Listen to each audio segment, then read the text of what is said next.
All right, that's what it's all about in this sport. Here's Tony Gwynn, who's called out on strikes his first time up, riding the Giants with a 2-0 lead. Gwynn hits the ball in the air to right center field, and he hits it deep. And that ball's way back there. It's off the wall. Davis had a chance at that ball, I thought. And I'm not sure he didn't. I think that ball went off his glove, Monty. I'm really surprised he didn't catch it, because he was in good position. He had time. The ball was hit high. He had time to get to the wall. We're going to look at it. But Gwynn hits it high and deep to right center field. And Chili Davis, you can see he's in position right now. The ball hit his glove, went off his glove. Just took his eye off the ball, looking at the fence. So the tying runners are on second and third, and nobody down, and Rupert Jones. Padres win 4 in a row for the first time this season. More than 47,500 fans at Dodger Stadium. And here in the fifth, a base hit by Tony Gwynn, just called up from Las Vegas after nursing a broken wrist all season. Gwynn then makes an alert move. He successfully steals second. Tim Lawler did more than his share tonight. He belts a sacrifice to deep center field, allowing Gwynn to race home with what proves to be the winning run. And it's hard shot first base side. He hung a curve, and Tony got all of it. You're looking over to third base. They're waving him on. He's going to try for it. Backman, and Gwynn has himself a triple with one down here in the first inning.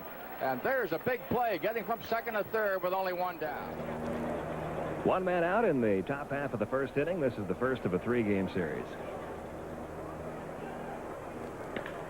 Into center field. That drops for a base hit. So Tony Gwynn becomes the first base runner of the evening. Williams at third. 2 balls and no strikes. Gwynn, 25 years old. National League batting champ back in '84. A long one into center field.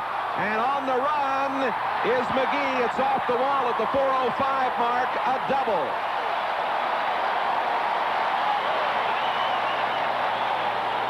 Gwynn ripped it to the deepest part of the ballpark. This fella has a lifetime .325 batting average, and you could see McGee just couldn't get there. It hit right at the base of the wall at the 4:05 spot. He turned the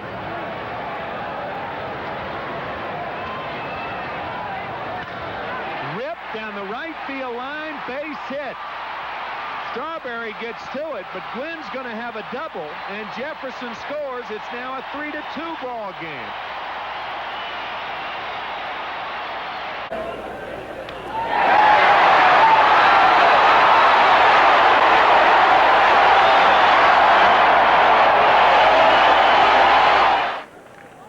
Au troisième, Sandy Alomar. Balle frappée directement dans le centre. Et Gwynn en récolte un coup sûr. Roberts ou Campbellton doit revenir au deuxième. Après le relais de Dave Martinez. Lorsque vous tirez de l'arrière sur un frappeur comme Tony Gwynn, Wade Boggs et Mattingly, vous courez après les problèmes, et là, il a frappé la balle directement à travers le monticule. On a vu la réaction de Gross qui s'est penché rapidement parce qu'il a semblé. Against the 10 most likely to strike you out. Line drive, base hit into left field. In comes Roberts. It's 1-0 San Diego.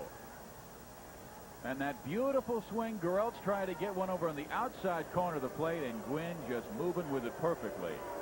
56, 367, I should say. Then Rogers Hornsby, we got him at 358. Yep. Shoeless Joe Jackson, 356. Actually, 5th, because Lefty O'Doul is in there with a 347 lifetime average. So Wade Boggs is 5th in Major League history among players with 2,500 career at-bats. So Tony Gwynn singing. 2-1 Expos lead. Here's the top of that magical 5th inning, though. As the base hit. Infield at double play depth.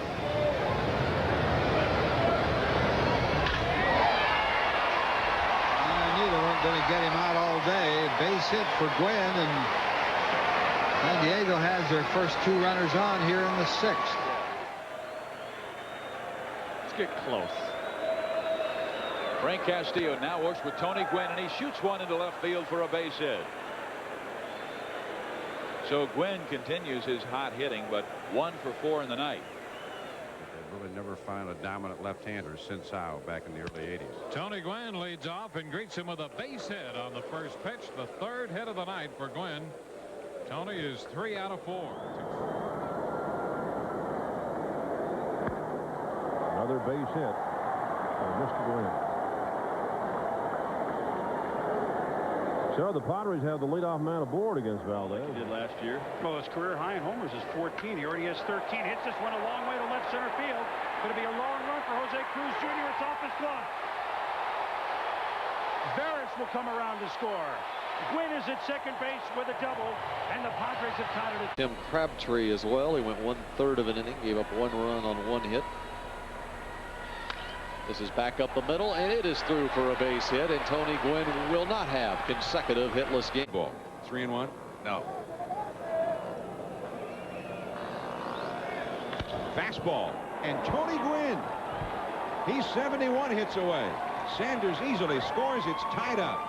Some things just never change. You're right, and that's why he doesn't need to hit triples, because he knows he can hit 3-1, 3-0. He can hit it any time. But your point is brought up again, is why he wouldn't maybe throw a curveball or something to Tony Gwynn, but I know that he doesn't have the same confidence in his breaking ball as he had before. I mean, that's just a Tony Gwynn swing. Beautiful, level swing, right back through the middle for a base hit. 6.5. Still among the nastiest relievers in all the game. 3-1 to Gwynn. Runners go, and a line drive center field. San Diego has taken the lead.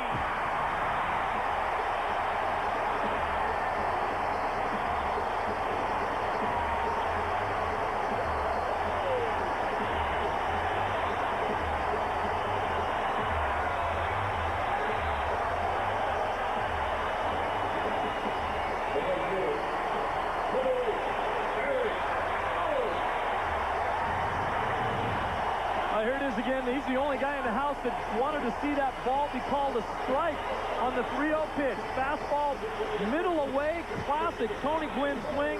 You see the balance as he opens up his hips and his bat angles through this hitting zone right there. Nobody does it better than Tony Gwynn. Bottom 7, still a 1-1 game. It's Tony Gwynn, pinch hitting. He's been great at that this year. Ben Davis comes in, runner to third. Gwynn tying the game at 8. Next man up, Damian Jackson.